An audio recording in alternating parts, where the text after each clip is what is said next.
Greetings comic lovers and welcome back to Casually Comics, the channel where we chat all things comics, from reviews of comics new and old to history to anecdotes, really wherever our whims take us. Allow me to take you on a journey into how we're about to do an in-depth retrospective on the life of Gwen Stacy leading up to when she died. So at the time of this recording, there is a series of documentaries on Disney Plus called Marvel 616, the first season or iteration thereof. In it, one episode revolved around the Marvel method, only loosely, very loosely. Regardless of intent, it did not paint the players within it in the upper echelons in the best light, and those working further down the ladder just looked burnt out. One such person was Christos Gage. He was brought in to help writer Dan Slott reach his deadline by taking over writing the dialogue. He looked so tired and like he was about to cry that I had to look into what else he was writing for himself. And I found that he was working on a Gwen Stacy miniseries, the first issue of which came out on February 12, 2020. This series is meant to explore Gwen's life pre and leading up to Amazing Spider-Man 31, which is when she was introduced. This was all the way back in 1965. So I read issue 1 of that and the end essay at the back, which made a big deal about proving that Gwen was more than the beauty queen of Standard High, which is how Harry first introduced her. Well, I then realized, how can I compare her if I don't have a good grasp on who she was back in that era? So back I went and I discovered something fascinating. And far more and less than I was expecting. It forced me into the question of how much of Gwen has been reconstructed or revised. That is since and perhaps because of her death. Come with me and learn how while Gwen was initially set up to be Endgame, the popularity of Mary Jane sealed her fate and seemingly signed her death warrant. And see how that MJ popularity was potentially the result of differences in how Spider-Man was portrayed throughout the eras, from Ditko to Ramita and onward. It's about to get interesting, but before we get started, I'm Sasha, and if you're enjoying this content, you know what to do. Hit that like button, hit the subscribe button, join us on this comic book journey. Gwen's time in Spider-Man's books initially spanned issues 31 to 121 and 22 if you count her corpse of the Amazing Spider-Man, so 90 or 91 issues. These encompass the years 1965 to 1973. Gwen's death and the story it occurs within are marked by many comic historians as the clear demarcation of the start of the Bronze Age and the end of the Silver, though there are some who debate the finer details. Still, this story can clearly be pointed to as a watershed moment, and gave death a profound meaning for a time, one that has since long been forgotten. But just who was Gwen? What was she like? Was she truly a great love to Peter? Let's find out. The Gwen who first appears in issue 31 bears little resemblance to the one in issue 121. Some changes were made in the look, but largely I mean personality-wise. The early era of Spider-Man was marked by a period where an artist, Steve Ditko, had also taken over plotting and dialogue. The relationship between Stan Lee and Steve Ditko deteriorating is the stuff of legends. I do have a vid explaining the basics filmed, but I've yet to edit it. If you're curious, let me know and I will edit that. Suffice it to say, they had very different takes on heroism and how a hero should act. Also how the characters around them should act. Ditko's objectivism, a la Ayn Rand, caused him to have a very rigid view of heroism, one that would only cement over time. When it came to how this was implemented in Peter, it tended to make him come across as pretty unlikable. To sum up, this largely arose from a belief that since Peter was a hero, he could be nothing but, which would cause him to have some what many would deem atypical reactions to the quickly becoming typified genre stimuli. Specifically about not being able to hang out with his friends and the like, it very much came across like he was above it and couldn't care less because it didn't matter. So he often came across as cold or rude. Lee is quoted as having written in an actual Marvel Letters page the following: "A lot of readers are sure to hate it, so if you want to know what all the criticism is about, be sure to buy a copy." Peter was firmly in this Ditko-esque mode when he met Gwen, and as a result, so was she. Aunt May had fallen ill. That and Peter's responsibilities as Spider-Man meant that he really did not have time for anything else. So he didn't really pay his bullies much mind. Those are Flash Thompson, Harry Osborn, and their new member, Gwen Stacy. Peter meets Gwen on the first day of college, but he's too distracted to pay her any mind. Gwen is confident and assured, and clearly used to being the most attractive woman in a room, and getting the attention that affords. She is at first impressed by Peter's intellectual pedigree. Isn't he the boy who won the science scholarship to ESU?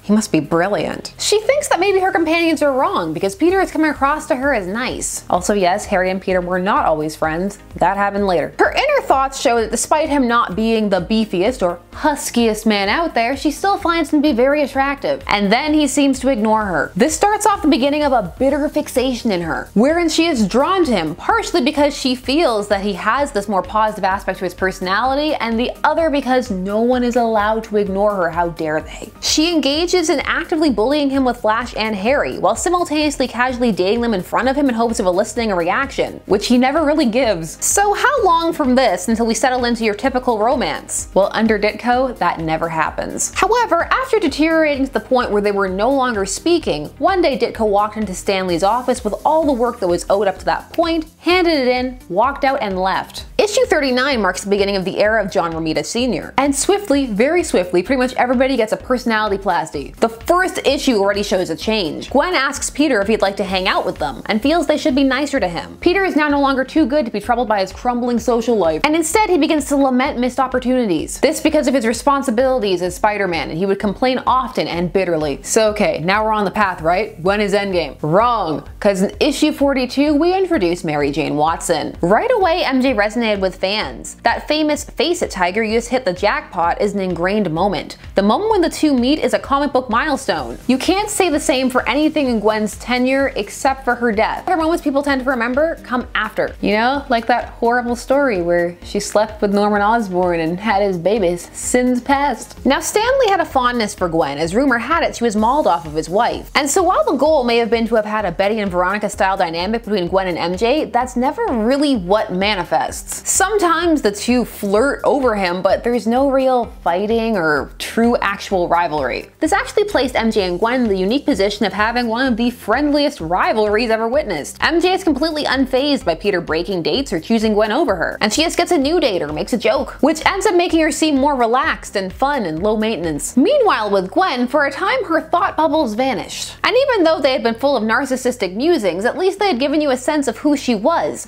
Now that sense had faded and she was just coming across as very generic. The things you did know is that now she had a bit more of a party girl persona, and that she was slightly jealous of MJ. In issue 48 she wears her hair like MJ, seemingly to get Peter's attention, but again, no thought bubbles, so we're left to just infer that. Issue 50 where Spidey quits sees the return of her thought bubbles, revealing that she likes him, while now showing him as feeling she's out of his league, and that when she liked him he was too busy to act upon it. That's how we reconcile and retcon his Ditko-esque personality. The first major proper date happens in issue 53. This is in 1967. So now we're 2 years into Gwen and they've finally properly gone out. MJ would be phased into the background to bring Gwen up to the fore. This would happen a lot. MJ would just vanish for periods of time and then pop back up, and every time fans would be thrilled to see her. Issue 53 is also the first time it's focused on that Gwen is a science major like Peter. I'm pretty sure it's also the first time they mention it. I went back and couldn't see anything overt. And this is actually the first and last time she is shown having any interest in science up to her death. So at this point, Gwen didn't really have much of a personality. She'd gone from vindictive and vain to blank. Well, she needed something. We had a ton for MJ that we'd begun to piece out of the background. She had an aunt who she loved. She liked to party. She liked working. She got jobs around the city, like as a go-go dancer or in plays. Gwen needed things too, which is why in issue 56 they introduced her father, Captain Stacy. And from there on, one of her core traits was that she was a daddy's girl who loved her dad. It also gave her an excuse to be around some more danger, which led to them ramping up the tension between her dating Peter and not finding out he was Spider-Man. However, this manifested in her worrying that he was a coward. This was a through line actually. In the Ditko era, she just thought that he was a coward. She had seen him running away from a situation in issue 36, and from then on, that was her thought. She even added it to their bullying campaign. Flash forward and this would be more of an embarrassment for her, and it would come up multiple times. Now while the reader could see why someone would come to that conclusion, at the same time you were also in on the knowledge that he was going off to be Spider-Man. So it wasn't very endearing. If you're reading Spider-Man, it's very likely that you're a fan of and rooting also for Peter Parker. So to see him put down and doubted by his love interest over and over is not the most enticing, especially not as she started off as one of his bullies. Yes, people did age out of comics, but this occurred in a 2-year span. It was entirely conceivable that you would have had people reading from the start to this point. And also, people didn't leave the hobby quite as much as was anticipated. It ended up becoming something that stuck for many, and a generational form of entertainment. Since MJ had shown up, at that point she had only been nice to Peter. And well, everyone. And that made her come across quite well. The comparisons are for a reason, folks. Trust me, we're building something juicy. From the appearance of Gwen's father up until she returned from London after his death, Peter and Gwen would have a hot and cold relationship. Fine one issue and fighting over some misunderstanding or another the next. It was usually Gwen's father who was the voice of reason. This era was whiplash central. For example, issue 69, Gwen punches a protester who calls Peter a coward for not standing with them. Issue 70, she's calling Peter a coward. Issue 72, she calls out Peter for getting into a fight with Flash because he's a man who's seen real combat. But issue 73, she's all, "Daddy, why hasn't he called me?" Then issue 76, he's all, "She's the girl I love," and she thinks he's cheating, but he says he can't tell her what's really going on, and she says it's okay, she'll wait, you know, until she won't. Speaking of cheating, Peter is constantly worried about her having feelings for or running off with Flash Thompson. It's a conclusion he jumps to multiple times, no matter how many times it's proven to be wrong, which just makes him seem really insecure in the relationship. relationship. Despite this, she'll still say things like that Peter was the best thing that ever happened to her. You know how he vanishes, cancels dates, she knows he's lying about something, and he's accused her of cheating. The best. So for a while it had been known that Peter was building up to revealing his identity to someone, or rather, the comic was. But who would it be? Well, what ended up happening was a bunch of things. At one point, he confesses to Gwen and his friends after her birthday party, which he couldn't attend while he's in a fever haze. That's MJ, Harry, Gwen's dad, and Gwen, that he's Spider-Man. This is issue 87, an issue before he had told Gwen that he'd have nothing to do with Spider-Man after he pretended he got beat up by him and that he owed Spider-Man money. Gwen by this point had been relegated to one mode, caring/worrying about people. Her dad, Peter, and Flash predominantly. We have multiple plots where Gwen takes care of a sick Peter. Peter found a way out of this by getting somebody else, Hobie, to wear his Spider-Man costume and come in and him being like, oh, I just had a fever. The person who did learn Peter's identity was Gwen's father. Not that it matters because he dies in issue 90. He begs Peter to take care of Gwen. Now the distance between Gwen and her father's death is 31 issues, which seems to have been misremembered by Stan Lee, as in an interview in 2014 when discussing the death of Gwen Stacy, which he had strong feelings about, and was the one fans complained to as he was both the frontman of the company and the one doing the concert at the time, he stated, "What bothered me the most, a few issues earlier I had killed Gwen Stacy's father. It looked like we had some sort of hatred for the Stacys, like we were out to destroy them," which was of course not the case. This seems to be a misrecollection. Stan Lee is renowned for not having the best memory. Captain Stacy died in 1970 and Gwen in 1973. That's a pretty big gap. It's hardly a few issues earlier, that's for sure. Gwen after this developed a brief hatred of Spider-Man, feeling that he was responsible for her father's death, and of course this lined up with what Peter felt too. This led to one of the few non-Peter related things in her life, trying to help one of her father's ex-colleagues, Bullet, run for DA. He turns out to be crooked though. Also, Peter has to pretend to kidnap her while in Spider-Man guise to protect his identity, and she's saved by Iceman because this really looked like a legit kidnapping. You know, there's protecting your secret identity, and then there's Peter. Peter pulls back from her because of the guilt and the Spidey hatred, and so she goes off to London to spend time with family. He follows her there, but has to do Spidey things, so she is terrified and thinks Spider-Man followed her across the ocean to do away with her just like her father. So then he can't go to her as Peter because she'll put two and two together, and she's there in London crying about she had hoped that Peter would come after her, but I guess he just doesn't love her that much. Follow you all the way to London? I mean, he did, but why was that the expectation? A phone call? A letter? Something less expensive? You know how poor he is. In issue 98, after crying about loving Peter, Gwen returns and the two are together. And from there are only a few noteworthy events until her death. She gets roped into a bugle expedition Peter is going on to the Savage Land, because Jameson feels it would be advantageous and sell papers if their pictures include a hot chick. I guess the hidden realm and the dinosaurs, they just aren't enough. Since Gwen is never doing her own things, she says, "I say A-okay, Mr. J." Oh my god, Jameson is a Joker confirmed! On this trip she gets kidnapped by Craven, who wants her for a mate, and is saved by Kazar, who is totally not Kamandi. Well, in all fairness, he came first, so Kamandi is totally not Kazar. We have a couple more bouts of Peter being convinced that Gwen has feelings for Flash, but really she's just trying to help him through his non-PTSD and, you know, his feelings about the woman he left behind. It's at this same time, issues 108, 109, 110, and specifically 109, where she tells Aunt May that she's smothering Peter, and that he's a man, not a boy, and that she, Gwen, loves the man. This prompts Aunt May to vanish, leaving a note, and go to stay with Dr. Octopus because he needs her. 116, we see a prologue by Jerry Conway, which seems innocuous, but is actually the lead up to an important occurrence, which would be him taking over the book. He would step away from writing Spider-Man, or overseeing it, and his name would officially be taken off, and his influence would fade over the book. He was instrumental in keeping Gwen around. As mentioned earlier, his wife Joan was partially inspiration for the character, as she had been for Sue Storm. And as a result, that seems to be why Gwen was Endgame, even though he stated after Gwen's death, "That's a very sore subject with me. I created Gwen Stacy and Mary Jane, and I wanted to have some fun with them as the series went along." However, that wasn't evident in how the romance played out. MJ, as mentioned, would frequently vanish, and when she was around, she was rarely depicted as a serious choice. Not until after Gwen dies. Before that, she's more the fun party girl type who flirts with Peter, and is even depicted as a bit of a bad girl who flirts with him while being attached to Harry, and who says things like she's no one's girl and that's how she likes it, which would just end up making her seem more feisty and more intriguing. It seems like every step they took to try to make her the less desirable option just kept backfiring. That and when you saw Gwen, half the time she was crying or pining. And it did make her seem more boring and like less of a character. She seemed to have no interests or desires outside of Peter. She'd done some brief sleuthing alongside her father, but that was a rare occurrence and gone once he died. Sometimes you would see her helping others, which is one of the last things you see her doing leading up to her death. Firstly, she tells Peter that Harry's on drugs again. Jerry Conway and Roy Thomas, who at this point had firmly replaced Stan Lee, Lee. As writer and editor, alongside John Romita Sr., the inker decided that their first big plot was going to be to kill off Gwen Stacy. The how of that evolved from there, which involved bringing back Norman Osborn, the Green Goblin, who would recall the identity of Spider-Man as Peter Parker. It is said that Romita pitched the idea first, and Conway agreed, as he wanted to move MJ to the forefront, and given Stan's personal affinity for Gwen as a character because of the emotional attachment he had to her, that would likely never happen as long as Gwen was alive. Any other female characters would be secondary to her. Conway stated, Mary Jane hadn't lost the edge that made her an interesting character. Gwen didn't have an edge, she was just a nice person. Basically, the idea was that Gwen was boring. Not hated or anything, she did have fans, and would be what some would deem popular. But the feeling seemed to be that that was because she was there, and when faced with competition from other love interests, they seemed to generate more intrigue. So it was that in issue 121, Gwen was kidnapped by Norman Osborn and died on the bridge. The text and art are fighting as to which bridge it is. After she dies, issue 122 deals with the emotional fallout, and actually ends with the beginning of the strengthening of Peter and MJ's relationship, in a moment that works very well. That's a story for another time. The story the night Gwen Stacy died had ripple effects of all sorts, immediate and ones that would occur years later. The comic was a huge deal, and now living in an era where people are dropping off like flies but still showing up the next week to keep their dinner reservations,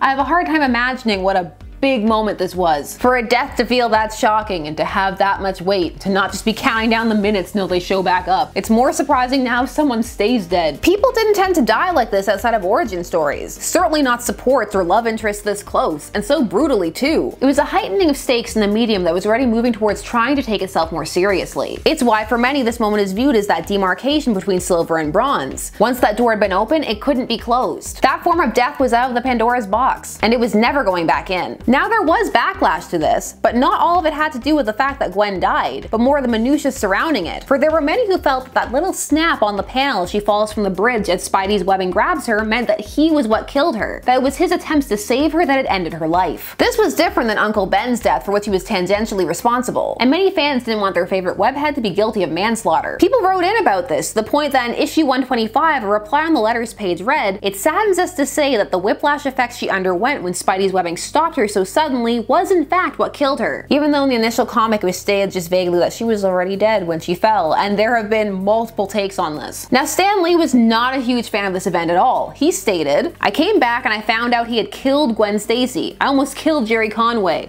I hate him. While I was in Europe he killed Gwen Stacy. I didn't want to kill her." But he also said this, "I was just getting ready to go to Europe on some sort of business trip to meet somebody to discuss something about Marvel, and I think I wasn't thinking too clearly because when they said we'd like to kill Gwen Stacy, I said, well, if that's what you want to do, okay. All I wanted to do was get them out of the office so I could finish packing and get out of there. And when I came back, I found out that Gwen had been killed. I thought, why would they do that? Why would Jerry write anything like that?" Yeah, again, memory, not the greatest. Either way, he didn't like it. By this point, Stan Lee was Marvel's publisher, and fan backlash, as well as his own opinions on the death, led him to demanding Conway write her back in, which Conway objected to as he felt that it would undermine the weight of what had happened. But a deal or compromise was struck. He would write her back in on the condition that he could write her out again however he wanted and as quickly as possible. He decided the only way to bring her back without undoing the death was clones. So it was that in Amazing Spider-Man 144 in 1975, 2 years after her death, Gwen reappeared with no memories of the gap. She would accept herself as a clone and feel she was not the same woman who had had a relationship with Peter and set off on her own life. This event would be the catalyst that would years later lead to the Clone Saga. Gwen's death would serve as a maturation point for Mary Jane. Also, her friendship with Gwen would also be elevated to super close. It was also a reaffirmation of why Peter needed his identity to be secret, and a declaration that close love interests and characters with fan bases were not safe. Gwen would also find herself now being re-examined. Kurt Busiek's Marvels would place emphasis on her intelligence and spunk, not traits she had displayed very often prior to her death. The news was so poorly received that in Mexico, publisher La Prensa would go AWOL. And not only would Gwen live, she and Peter would get married. Gwen has entered the realm of one of those characters whose growth has been helped by what some would view as an injustice done to her character. But the Gwen who arose out of the ashes of that bridge death was not the same one who lost her life to fatal whiplash. And I do wonder if people would have taken the time to so lovingly examine her had she not been so publicly and controversially slain. Those events mythologized Gwen Stacy, and forced both fans and creators to think both about her her potential, and how they felt about character death. It made some sit up and take stock of her character and the potential therein, most of which had up to that point remained untapped. When it comes to Conway, he still firmly stands behind his decision. He was quoted in the book Marvel Comics The Untold Story as saying, "She was a non-entity, a pretty face. She brought nothing to the mix. It made no sense to me that Peter Parker would end up with a babe like that who had no problems. Only a damaged person would end up with a damaged guy like Peter Parker, and Gwen Stacy was perfect. It was basically Stan fulfilling Stan's own fantasy. Stan married a woman who was pretty much a babe.